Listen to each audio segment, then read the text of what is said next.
சென்ற வாரம் குடும்பத்தோடு நான் காரில் சென்னையில தமிழ் ஃபங்க்ஷன் முடிச்சுட்டு உளுந்தூர்பேட்டைக்கு காரில் பயணம் செய்து கொண்டிருந்த போது ஒரு ஆக்சிடென்ட் உங்களுக்கு தெரிஞ்சிருக்கும். அது ஆக்சிடென்ட் கம்ப்ளைண்ட் கொடுத்து எஃப்ஐஆரும் போட்டிருக்காங்க.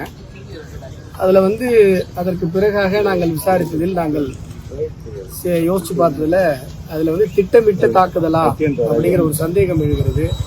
திட்டமிட்ட தாக்குதல் அப்படின்றதுக்கான முகாந்திரம் இருப்பதாக இந்த வழக்கில் தெரிகிற காரணத்தினால இது ஆக்சிடென்ட் அப்படிங்கிறத தாண்டி இது பிளான்ட் அட்டாக்கா அப்படிங்கிற ரீதியில பிளான்ட் அட்டாக்குங்கிற பிரைவசி இருக்குங்கிற ரீதியில காவல்துறை விசாரிக்க வேண்டும் என்கிற மனுவை இப்பொழுது காவல்துறை கண்காணிப்பாளர் அவர்களிடம் அளித்திருக்கிறேன்.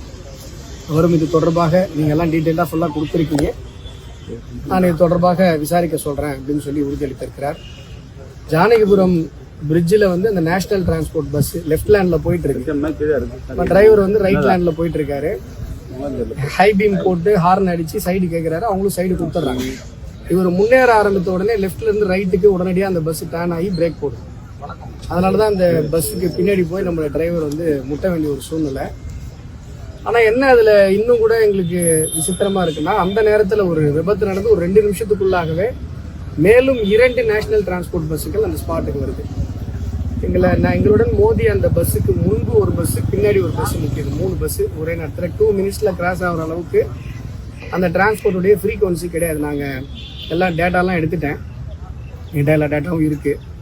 இருந்தாலும் காவல்துறை விசாரிக்கிட்டோம்.